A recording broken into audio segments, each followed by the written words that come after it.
Assalamualaikum, salam sejahtera dan selamat kembali semula dengarkan cerita yang abang nak sampaikan hari ini. Dua cerita hari ini, panjang-panjang ceritanya tapi pengalamannya memang menarik.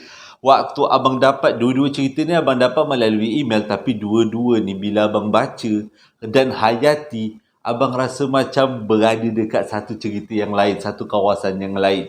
Jadi tanpa berlengah-lengah, sebelum kita mulakan cerita, marilah kita sama-sama berdoa kepada Allah Ta'ala. Moga-moga Allah panjangkan umur, berikan kesihatan yang baik, berikan rezeki yang melimpah ruah dan juga permudahkan segala urusan kita dunia dan di akhirat. Dan moga-moga Allah memberikan syurga buat mak ayah kita di atas jasa-jasanya menjaga dan mendidik kita. Amin. Tak berkat dululah mak ayah. Syurga anak kan bawah tapak kaki mak ayah kan. Okey. Jadi jom kita teruskan dengan cerita yang menarik kali ini. A'udzubillahi minasyaitanir rajim. Bismillahirrahmanirrahim. Cerita pertama ni berlaku dekat satu institut pengajian tinggi dekat utara. Tapi yang cerita kat abang ni namanya Kak Hasha. Kak Hasha tak nak beritahu dekat abang kat mana sebenarnya apa nama institut pengajian tinggi tu. Jadi abang tak tahu apa nama dia, cuma dia kata dekat utara. Boleh kata semua orang tahu. Kes ni berlaku pada tahun 2012. Lebih kurang 10 tahun yang lepas. Pada waktu tu Kak Hasha masih lagi berumur 32 tahun. Masih muda lagi. Waktu tu dia dapat tawaran untuk belajar, untuk mengajar dekat satu institut pengajian tinggi. Bila dapat tawaran macam ni, dia punyalah seronok sebab bukan senang nak jadi pensyarah, dia kata, dekat institut pengajian tinggi tu. Bila dapat, terujalah sangat. Jadi tanpa berfikir panjang, teruslah dia tanda tangan perjanjian menyatakan setuju untuk mengajar dekat situ. Jadi seperti hari yang ditetapkan, dia pun datanglah untuk mendaftar diri, mendaftar sebagai pekerja pensyarah baru dekat situ. Dia kata bila sampai dekat kawasan tu, dia dah mula rasa menyesal. Sebabnya environment ataupun keadaan sekeliling kawasan institut pengajian tinggi tu tak seperti yang dia bayangkan. Sebelum ni dia mengajar dekat kawasan bandar. Memang hiruk pikuk bandar buatkan dia tak rasa seram langsung. Walaupun ada seorang-seorang dekat dalam kelas. Tapi bila dia sampai dekat institut pengajian tinggi ni, keadaan persekitarannya memang menakutkan. Dahlah dia kata dia ditempatkan di bangunan paling tinggi dekat institut tu. Dan tempat parking jauh pula daripada bangunan ofis dia. Dah kalau parking tu kena berjalan jauh, lepas tu baru sampai dekat bangunan ofis. Ofis dia pula terletak di tingkat yang paling tinggi sekali, dekat tingkat paling atas. Tapi dia kata gigih lah, dah tanda tangan kan perjanjian persetujuan untuk kerja, tak ada jadi masalah. Bila hari minggu pertama bekerja dekat situ, dia rasa macam tak kena, macam ada benda yang pelik, dia kata. Jadi dia kata ini semuanya bermula pada hari pertama dia menjejak kaki dekat ofis tu. Bila dia sampai dekat ofis tu, berkenalan dengan semua orang, tak ada pun orang bercakap benda yang pelik-pelik. Sehinggalah pada satu hari, waktu tu, hari pertama dia pergi ke bilik air. Sampai kat bilik air, dalam bilik air tu tak jauh sangat daripada ofis dia. Boleh dikatakan sebelah ofis dia bilik air. Cumanya bilik air tu terletak di jalan ofis bangunan yang paling ujung sekali bilik air. Jadi dia kata bila dia berjalan kat bilik air tu tak ada masalah apa-apa. Bila sampai dekat bilik air, dia masuk, dia tutup pintu. Sebab dalam bilik air tu ada 3 bilik tandas. Jadi bilik air tu agak besar jugalah. Pintu tu pula pintu papan. Memang jenis yang tak boleh nak kunci. Jadi dia cuma rapatkan betul-betul. Sebabnya dia nak ambil semayang dekat sinki. Jadi waktu dia ambil semayang dekat sinki tu, tiba-tiba dia dengar ada orang berjalan ke arah bilik air. Jadi dia pandanglah ke arah pintu. Rupa-rupanya salah seorang daripada kakak senior masuk ke dalam bilik air tu sambil senyum-senyum. Selepas tu kakak tu buat satu tindakan yang pelik, iaitu dia buka pintu tu seluas-luasnya, dia sendal dengan batu dan juga dia sendal dengan batu, pastikan pintu tu terbuka. Lepas tu dia senyum ke arah Kak Hasha ni. Lepas tu dia teruslah masuk dalam tandas buang hajat. Yang Kak Hasya ni macam kepelik pun, dia pun lepas ambil semayang, dia tunggulah kakak tu untuk keluar. Bila kakak tu keluar daripada tandas, basuh tangan, diorang pun berjalan sama-sama ke luar daripada tandas, ke office. Dan dia pergi ke surau dan kakak tu pun pergi ke dalam office. Pada waktu tu dia rasa macam ada benda yang tak kena. Sebabnya ini tandas perempuan, tapi kenapa kakak tu buka pintu seluas-luasnya. Selang 2-3 hari, si kakak tadi tu panggillah Hasya ni. Syah, mari sini, akak nak cakap dengan kau. Jadi, waktu tu, Hasya dah rasa macam lain macam. Ada benda yang dia sembunyikan. Jadi, dia pergi dekat akak tu, dia terus tanya, Kak, dekat kawasan ni ada cerita seram ke? Akak tu terus senyum. Akak tu cakap, sebenarnya akak terkejut engkau boleh pergi tandas sorang-sorang. Sebenarnya kawasan tandas tu dan kawasan bangunan ni adalah antara kawasan yang paling keras sekali dekat Institut Pengajian Tinggi ni. Sebenarnya ada banyak kejadian orang terkunci dalam tandas. Jadi ingat dua pesan akak, iaitu setiap kali pergi ke tandas sentiasa bawa telefon dan setiap kali masuk dalam tandas mestilah sendal pintu utama dengan batu untuk mengelakkan pintu tu terkunci sendiri. Waktu tu Hasya pun tanya, pelik Kak, kenapa nak kena sendal pintu? Sedangkan pintu papan, pintu utama tandas tu memang tak boleh nak lock. Memang dia macam terselak macam tu je, tertutup macam tu je. Kalau kita rempuh daripada luar ke daripada dalam, mesti akan terbuka. Barulah akak tu buka cerita.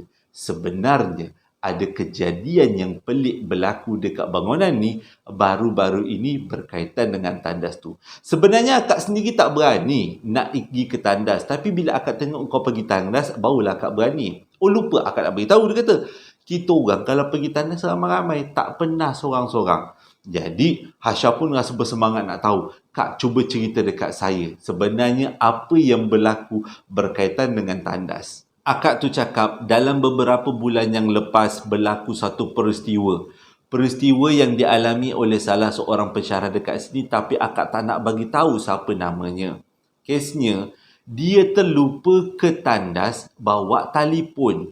Mungkin dah tak keadaan kalang kabut, lupa nak bawa telefon. Yang ingat bawa perut je sebab perut yang sakit kan. Sampai dekat dalam tandas, tiba-tiba dia terkunci daripada dalam salah satu bilik tandas. Kakak tu terpaksa keluar daripada tandas tu dengan merangkak di bawah pintu tandas. Maksudnya dalam bilik tandas yang besar tu ada 3 kan tandas kecil. Dan kakak tu terkunci dalam salah satu tandas kecil dan dia terpaksa merangkak mau pergi ke bawah pintu. Lepas tu, dia pun meluru berlari ke arah pintu utama tandas, yang pintu papan yang katanya tak boleh lock tu. Akak tu cuba tarik pintu tu tak terbuka. Tapi mujur, salah seorang daripada kawan-kawan kita yang ada kat office dengar suara perempuan menjerit ketakutan sekuat-kuatnya. Tapi dia kata dia dengar agak sayup-sayup kedengaran. Jadi ramai-ramai diorang bila dengar suara ni ke tandas, ramai-ramai. Dan cuba tolak tandas tu sekuat-kuatnya, tapi tak berjaya. Tak boleh nak buka. Kakak yang terkunci dekat dalam tandas tu dah menangis-nangis dah. Menjerit macam anak tekak nak terkeluar. Sebabnya pintu utama tandas tu memang tak boleh dikunci. Memang tak ada lock. Tapi kenapa boleh terkunci, tak boleh dibuka? Tapi mujurlah daripada kawan-kawan yang ada yang datang, yang saksikan kejadian tu, mungkin salah seorang daripadanya ada ilmu yang kuat lah. Dan dia bacalah sesuatu, dia tolak pintu tandas tu terbuka. Sejak daripada tu, sebenarnya dia kata benda ni dah dipesan oleh orang-orang sebelum ni. Tapi tak pernah mengalami peristiwa pelik. Sehinggalah yang peristiwa terkunci itu dialami oleh salah seorang staf dekat sini, barulah kita orang percaya apa yang senior-senior pensyarah-pensyarah lama cakap. Jadi bila Hasya dengar cerita ni, terus kata kecup perut. Dia rasa macam menyesal dia pindah dekat sini. Walaupun ini adalah institut pengajian tinggi yang dia idam-idamkan untuk mengajar. Tapi cukuplah. Dengar cerita tu aja buatkan dia kecut perut. Macam mana kalau dia tiba-tiba sakit perut nak ke tandas? Nak ajak orang, gigih lah kan. Tapi dia kata mulai hari tu dia tak akan buang tandas. Salah. Dia tak akan buang air dekat tandas office. Kalau dia nak buang pun, dia pergi dekat kawasan lain. Bukan dekat kawasan bangunan tu. Sebab dia tak nak kes terkunci dekat dalam tandas berlaku sekali lagi. Kejadian terkurung dalam tandas yang dialami oleh salah seorang staf dekat situ memang betul-betul berbekas dekat hati Hasha. Jadi dia kata dia ambil langkah berjaga-jaga setiap kali nak pergi tandas ataupun nak pergi ambil semayang. Dia tak akan pergi seorang-seorang, dia akan pergi ramai-ramai. Tapi peristiwa kedua yang abang nak ceritakan ni buatkan dia rasa dia seperti seolah-olah diperhatikan. Pada hari kejadian, sebenarnya tak ada kelas mengajar. Diorang semua pensyarah-pensyarah kena menghadiri satu meeting dekat dalam bilik meeting dekat salah satu tingkat dekat bangunan tu. Jadi dia kata meeting yang berlangsung lebih kurang 3 jam dan dihadiri oleh hanya 20 orang. Bilik meeting tu pula besar. Dan meja meeting tu berbentuk U. Maksudnya macam ni lah berbentuk U gitu. Jadi dia kata tak ramai. Disebabkan tak ramai, kawan-kawannya duduk, yang datang meeting tu duduk berjarak-jarak. Maksudnya taklah duduk mengempil-ngempil dekat-dekat, tak. Duduknya jarak-jarak. Sebabnya dia kata senang selesa nak berkepak-kepak, nak menulis-nulis waktu meeting. Meeting pun berlangsung selebih kurang dekat-dekat 3 jam jugalah. Sepanjang meeting tu dia kata banyak benda yang nak dibincangkan. Disebabkan Hasha ni dia ada satu sifat. Dia tak boleh duduk terlalu lama. Nanti dia kata badan dia rasa lengah-lengah. Rasa tak sedap badan. Jadi untuk mengelakkan daripada dia rasa tak sedap badan, dia memang selalu buat. Kalau duduk terlalu lama, dia akan angkat salah satu kaki dia dan dia akan selitkan kaki tu di sebelah kaki lagi. Macam faham lah dia macam angkat satu kaki, selit bawah satu kaki. Dengan kata lain, itu untuk mengelakkan daripada dia lenguh-lenguh. Jadi sewaktu dia angkat satu kaki dan selit ke satu kaki yang lain, dia buka kasut. Salah satunya lah kakinya dia buka kasut. Dengan kata lain, kasut tu memang betul-betul dekat tempat dia duduk. Tak ke mana-mana. Meeting pun berlangsung lah. Dia pun dengan galit-galitnya bermeeting-meeting sampai 3 jam.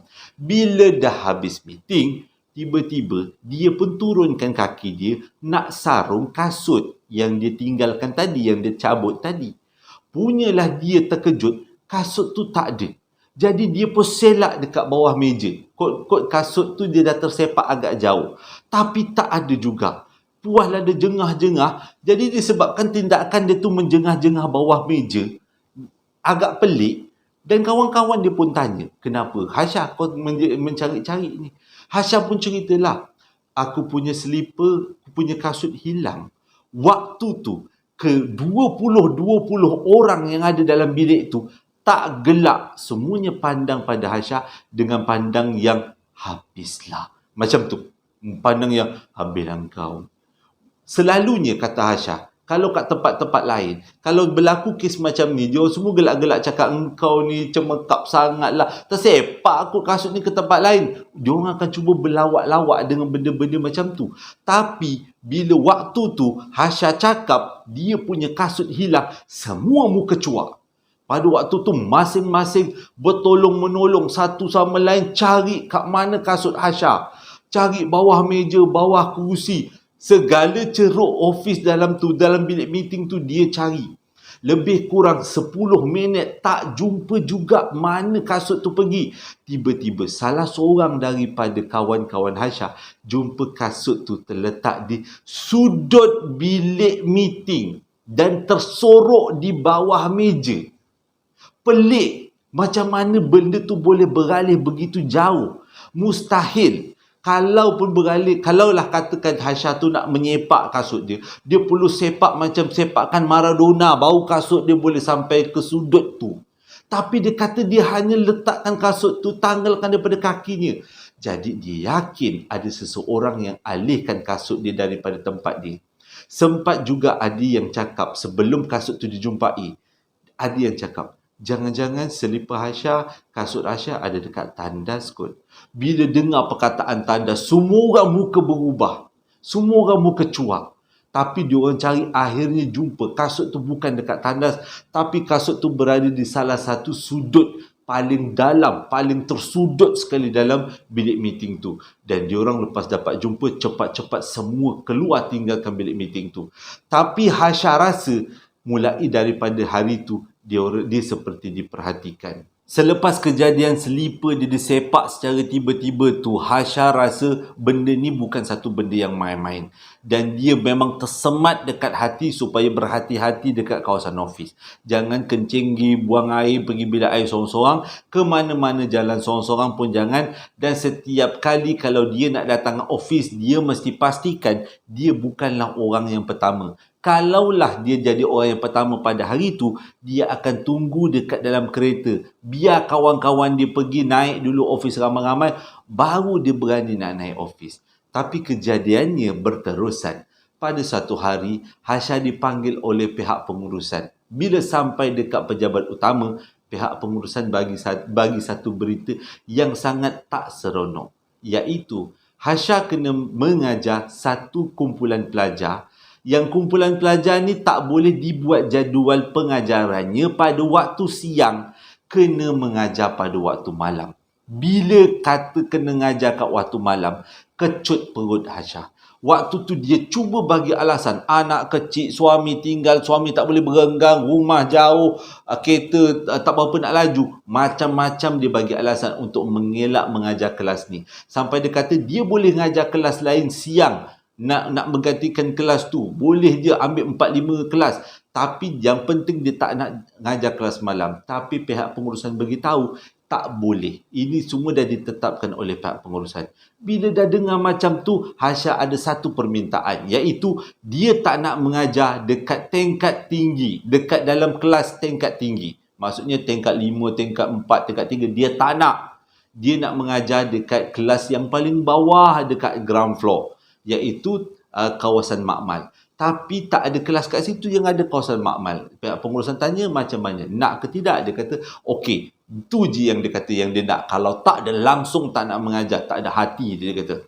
Sebab dia takut peristiwa yang pelik-pelik berlaku. Lepas tu bila balik rumah, berbincanglah dengan isteri, dengan suami dia.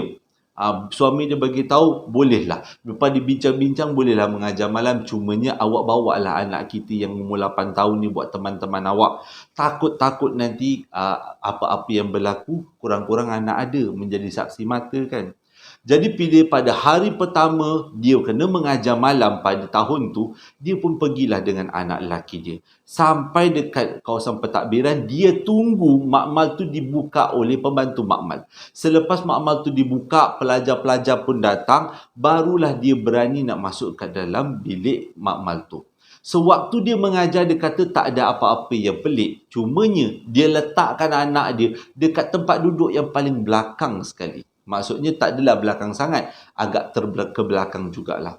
Sewaktu dia mengajar, dia nampak anak dia pandang-pandang ke arah belakang. Macam dia tengah mengajar, tiba-tiba anak dia, macam tu. Lakonan semula. Dia tengok anak dia duduk pandang-pandang belakang. Tapi disebabkan dia mengajar tu, dia perlu fokus pada apa yang dia mengajar. Jadi dia sempat pandang anak dia gitu-gitu je lah.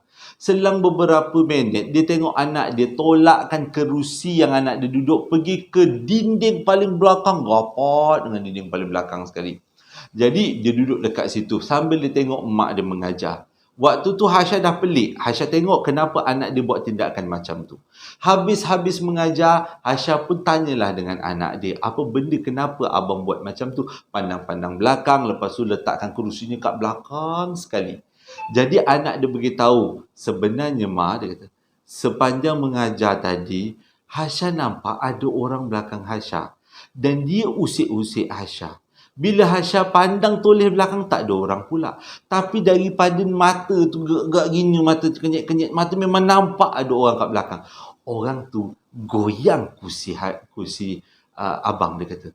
Jadi Hasya dengar macam tu, meromang bulu roma dia. Jadi dia tanya, Kenapa abang pula tolak kursi sampai ke belakang? Oh, abang tak tahu nak buat macam mana. Abang tak nak dia ada dekat belakang abang. Jadi abang tolak kerusi merapat ke dinding belakang supaya dia tak tolak abang lagi. Tapi betul mak, lepas abang tolak kursi ke belakang, abang dah tak kena ganggu lagi. Dah tak ditolak-tolak kursi lagi. Patutlah Hasya pelik tengok anak dia toleh-toleh belakang, tiba-tiba badannya macam tergegak ke depan, macam nak terjatuh ke depan. Rupanya ada seseorang yang menolak daripada belakang yang tak nampak. Jadi Hasya kata sejak daripada tu dia memang azam anak dia, walaupun dia kena mengajar kelas malam, dia nak anak dia duduk dekat depan meja sebelah dia.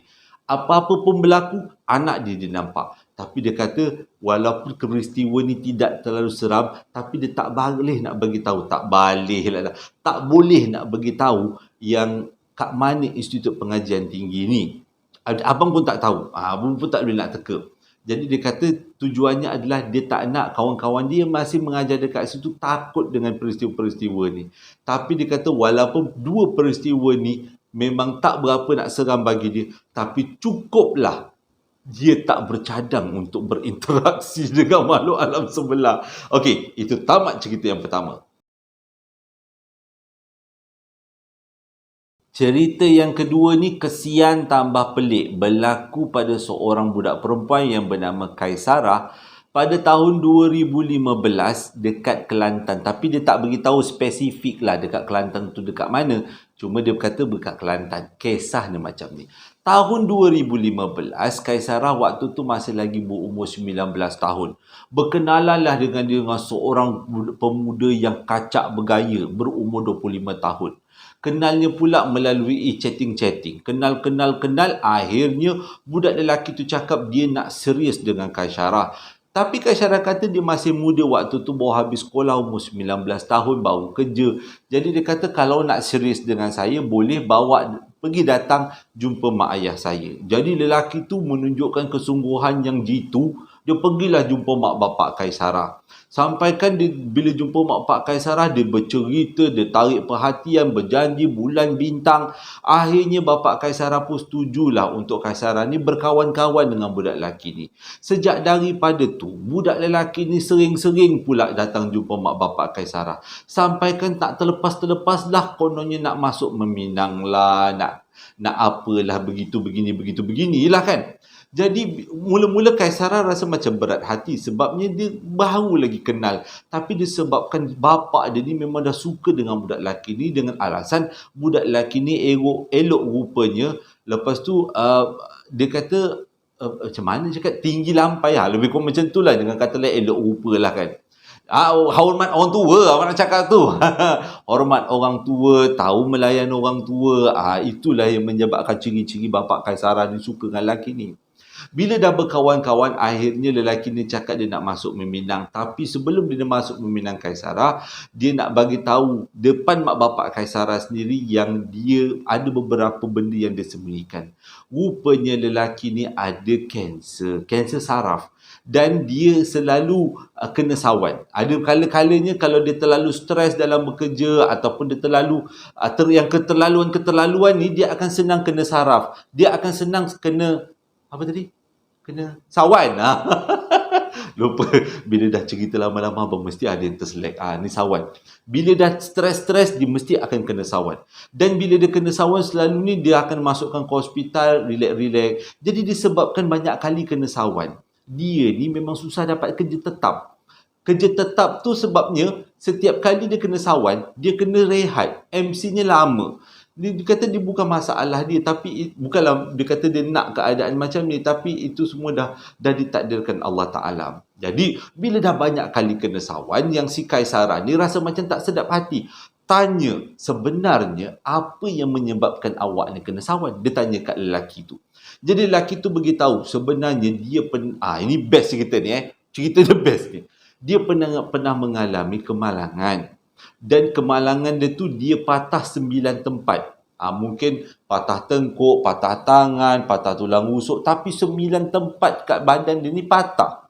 Yang menyebabkan doktor kata dia ni memang tak ada harapan untuk bangun sebab dia boleh dikatakan totally lumpuh. 9 tempat patah, memang lumpuh lah dia kata. Tulang belakang patah, semua tempat patah. Tapi dia kata, pada waktu tu, ni lelaki ni cerita ni, dia kata, pada waktu dia kata, saya ni lepas aksiden dah tak boleh bangun, terjengkang ke atas katil. Pada waktu yang sama, bila sebulan dekat hospital, nenek saya nak meninggal. Nenek saya nak meninggal, cumanya nenek saya ni ada simpan saka keturunan. Jadi nenek dia ni sebelum nak meninggal, dia nak paskan, dia nak bagi saka tu pada siapa-siapa yang nak. Sebab kalau tak dilepaskan saka tu, nenek dia cakap dia susah nak pergi, dia susah nak meninggal. Tapi nak jadi cerita, pada waktu tu si lelaki ni baru lepas aksiden. Yang doktor cakap memang tak ada harapan nak baik, lumpuh seumur hidup. Jadi mak bapak kepada lelaki ni bersetuju nak pindahkan saka si nenek ni ke badan lelaki ni. Jadi selepas persetujuan diambil, akhirnya nenek tu lepaskan saka tu ke badan lelaki ni. Sejak lelaki ni dimasuki oleh saka tu, badan dia memang senang baik. Maksudnya dia dah patah 9 tu cantum dengan sendiri. Lepas tu dia dah tak ada sakit-sakit dekat hospital. Walaupun dia kata bahagian-bahagian patah tu sebenarnya sakit, tapi dia dah tak rasa sakit lagi dah. Dia rasa aman je sejak saka tu masuk. Jadi bila lelaki ni cerita dekat Kaisarah dah mula rasa ragu-ragu. Takkan aku nak kahwin dengan lelaki yang membela saka, yang dah memang tahu ujung pangkal tu memang salah dalam agama Islam. Dia dah mula ragu-ragu. Dan di akhir cerita, lelaki tu tak jadi nak meminang Kaisarah. Sebabnya lelaki tu jumpa dengan bekas makwa dia. Dia kahwin dengan bekas makwa dia. Tapi Kaisarah cakap bersyukur. Sebabnya dia tak nak suami dia nanti dah lah kena sawan. Sawan tu pula ada kaitan dengan saka. Sebabnya kalau nak kahwin kan nak hidup sama kan selama hidup kan. Jadi kalau kahwin tiba-tiba sawan, saka pula merangkak-rangkak, hara. Tapi bila dapat berita macam ni, diorang pun, lelaki tu pun kahwin dengan bekas makwa dia. Kaisarah pun rasa mungkin aturan Allah Ta'ala tu memang hebat kan. Dia tahu apa perasaan dalam hati Kaisarah. Tapi dia ingat kalau dah putus-putus, ni memang putus je lah. Rupanya dalam sebelum lelaki tu nak kahwin dengan bekas makwa dia, dia pernah beberapa kali pujuk Kaisarah untuk jadikan dia bini juga. Maksudnya bini kedua. Tapi Kaisarah tak nak, Kaisarah tolak. Dan Kaisarah sempat tanya, kenapa nak jadikan saya bini kedua sedangkan awak memang suka dengan ex awak dan awak nak kahwin dengan ex awak? Dia bagi jawapan yang Kaisarah dengar pun rasa takut. Iaitu, memang hati nurani saya suka dengan bekas makwa saya dan kami nak kahwin. Cuma, saka saya suka dengan Kaisarah. Bila dengar pengakuan macam tu, makin nak putus lah. Memang tak nak lah kahwin. Lepas tu seumur hidup dia hurung dengan saka macam tu. Jadi Kaisarah kata, lagilah tak nak, putus teruslah. Tapi semenjak Kaisarah putus dengan lelaki tu, tiap-tiap malam dia akan didatangi dengan gambaran, bayangan seorang nenek dekat luar tingkap dia. Waktu malam 4:30 pagi. Bila 4:30 pagi, dia akan terbangun macam nak terkencing dan bila dia tengok tingkap, ada nenek yang tengah berdiri. Padahal dia kata rumah dia adalah rumah tinggi. Tapi mujur nenek tu tak pernah masuk jengah bagi salam ke. Tak pernah. Nenek tu duduk berdiri je tengok Kaisarah tidur. Waktu tu dia kata seramnya tak tahu nak cakap. Sampaikan dia tak cerita benda ni dengan mak ayah dia. Tapi dia mengalami depresi. Dia sampai kena pergi jumpa doktor. Ambil ubat. Kalau tak, dia kata dia jadi ketakutan. Daripada seorang budak yang berani, dia jadi budak yang sangat penakut. Dan dia kata sejak daripada tu, malam dia tak nak tidur. Sebabnya kalau dia tak tidur waktu malam, nenek tu tak muncul. Dan dia tak rasa nak terkencing. Tapi kalau dia tidur malam, dia akan terbangun pukul 4:30 dan nenek tu akan ada dekat depan tingkap. Jadi dia kata sejak daripada tu, dia tak pernah tidur malam. Dia tidur selepas waktu subuh menjejak ke tengah hari. Mujurlah dia kata dia kejebak waktu petang. Okey. Dia kata sejak daripada tu tak pernah tidur. Entah macam mana, satu hari sejak daripada tu dia tak nampak lagi lah nenek tu lagi. Okey, baru sambung. Nak macam mana satu hari tu, dia tengah duduk dekat dalam bilik sambil baca-baca novel. Nak tahan mata supaya mengelakkan daripada tertidur. Kalau tertidur nanti jumpa nenek dekat tingkap. Jadi dia kata tahan mata, entah macam mana hari itu makan banyak, minum banyak. Tengah-tengah pukul 4.30 dia sakit pula nak terkencing. Rasa macam nak terkencing sangatlah. Jadi dia pun keluar daripada bilik air. Dia keluar daripada bilik menuju ke bilik air. Sampai dekat bilik air, tengah dia buang air, rumah-rumah papan, ada tangga dekat tengah-tengah rumah kan. Sampai dekat bilik air, dia buang aja air. Habis dia buang air, blackout satu rumah. Menggagau, dia buka pintu bilik air, cari tangga, cari jalan, merangkak-rangkak dia. Bila dia sampai dekat pintu bilik dia, terang balik rumah tu. Besoknya dia cerita dengan mak dia. Mak dia kata, berhalusinasi. Dia kata, banyak berangan, baca novel bukan-bukan, gitulah. Tapi malam seterusnya, waktu Kaisarah tengah baca novel, tahan mata pada waktu tu, tiba-tiba dia dengar ada orang keluar daripada bilik mak dia. Tah macam mana selang 2-3 minit, dia dengar orang tu berlari daripada bilik air masuk ke dalam bilik mak dia. Dia pun pelik. Besok pagi dia tanya dengan mak dia. Mak dia cakap apa? Malam tadi mak pun kena. Tiba-tiba rumah blackout. Tengah-tengah mak kencing. Waktu tu Kaisarah pelik. Sebabnya malam tu rumah dia tak blackout. Dia ada duduk baca novel. Tapi kenapa mak dia kata blackout? Pelik. Jadi benda tu tak berhenti kat situ. Sambung pula. Selang 2-3 hari lepas tu, nenek dia datang rumah. Bila nenek dia datang rumah, tidurlah dia dengan Kaisarah. Dan Kaisarah rasa lega sebab nenek ada tidur teman dia. Dan kali ni dia tak payahlah tidur berjaga malam. Dia boleh tidur dalam keadaan yang gelap. Sebab sejak daripada dia tak boleh tidur malam tu, dia selalu terangkan bilik. Jadi dia kata dia pun biarlah nenek tidur di sebelah dia. Dalam keadaan samar-samar cahaya. Tapi sejak nenek dia tidur dengan dia, setiap malam nenek dia akan menangis. Tak tahu sebab apa. Menangis, menjerit, merengek. Dan besok pagi bila dia tanya nenek mimpi apa? Tak ada mimpi pun. Dia kata, aku tidur lena je sebelah engkau. Dia kata. Nenek dia bagi jawapan macam tu. Kaisarah rasa pelik. Dia berhalusinasi ke apa? Tapi dia kata kuat mengatakan benda ni ada kaitan dengan bekas boyfriend dia. Dan akhirnya pada tahun selanjutnya, Kaisarah pun bernikah dengan seorang lelaki. Jadi dia kata lepas habis bernikah tu dia ikutlah suami dia pergi ke rumah mertua. Dia duduk dengan rumah mertua dia sebab memang suami dia beritahu sebelum kahwin dia kena duduk dengan mak mertua, dengan bapa mertua dia sebab mak bapa mertua dia dah uzur, dah tua. Bolehlah Kaisarah tengok-tengokkan. Kaisarah tak jadi masalah. Tapi sejak dia masuk rumah tu, dia seolah-olah rasa macam di orang putih kata trigger. Abang tak tahu kalau bahasa Melayu tu apa. Trigger lah kan. Jadi bila dia masuk rumah tu, dia rasa macam seolah-olah benda yang selama ni mengekori dia, memerhatikan dia, rasa macam bertenaga. Dia pun diamlah. Ada kaitan ke dengan rumah ni? Dia pun tak boleh nak bagi jawapan. Tapi sejak dia kahwin, dia rasa dalam rumah suami dia, dalam rumah mertua dia ni, ada benda-benda yang pelik, dia kata. Dia mengadu dekat suami dia cakap dia berangan. Dia mengadu dekat mak ayah mertua dia cakap banyak sangat tengok movie agaknya awak ni, DVD, kaki DVD.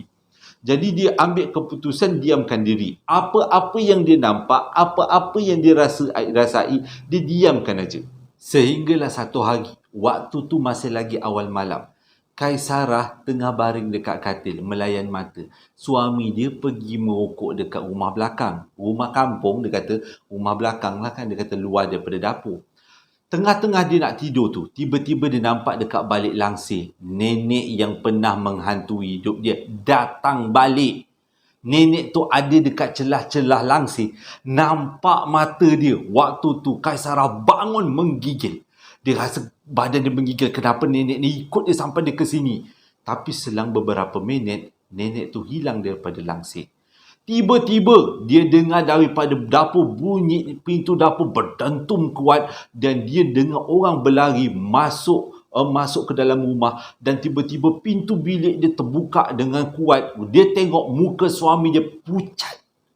Pucat muka suami dia. Lepas tu suami dia tanya. Dia tanya suami dia.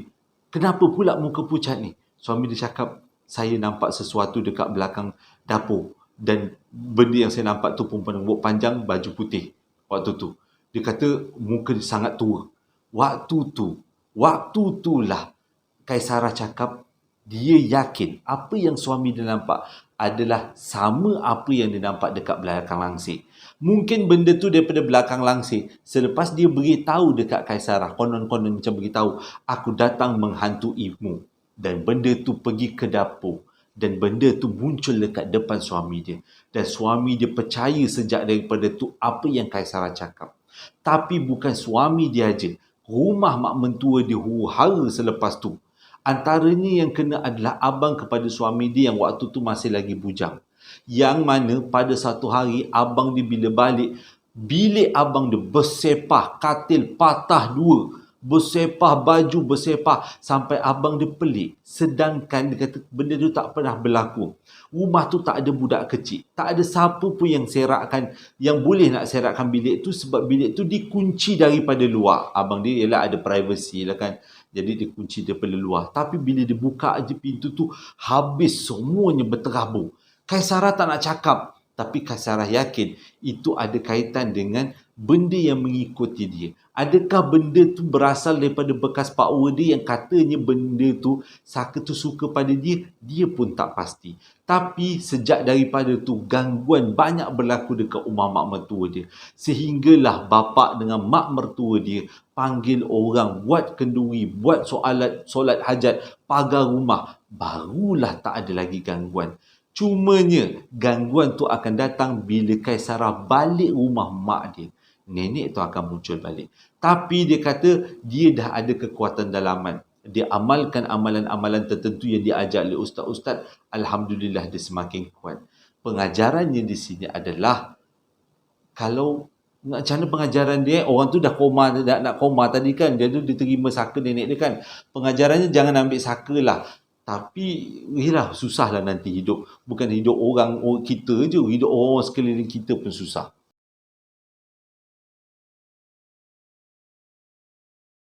Terima kasih sangat-sangat sudi dengarkan cerita yang hari ini betul-betul panjang, menjejak hampir 40 minit. Abang minta maaf sangat-sangat, takut nanti ada yang jemu dengan abang cerita. Minta maaf sekali lagi. Terima kasih pada yang membeli sambal lara dan juga perapan sate. Terima kasih sangat-sangat, masih ada lagi stok. Cumanya perapan sate abang cadang nak buat promosi sebentar raya nanti. Nanti abang akan berbincang-bincanglah dengan adik abang yang menguruskan perapan sate itu. Terima kasih sangat-sangat sekali lagi. Hingga berjumpa lagi dalam 2 hari akan datang. Assalamualaikum warahmatullahi wabarakatuh. Oh, lupa abang nak cakap. Terima kasih sangat-sangat pada ucapan-ucapan takziah yang abang dapat sebab maklum abang baru aja meninggal dunia. Maklum tu dah macam mak kepada kita orang semua anak-anak buah kan. Jadi bila dia meninggal sebabkan sakit perut, semua rasa kehilangan sangat-sangat. Terima kasih sangat-sangat atas ucapan takziahnya. Berjumpa lagi dalam 2 hari akan datang. Assalamualaikum warahmatullahi wabarakatuh.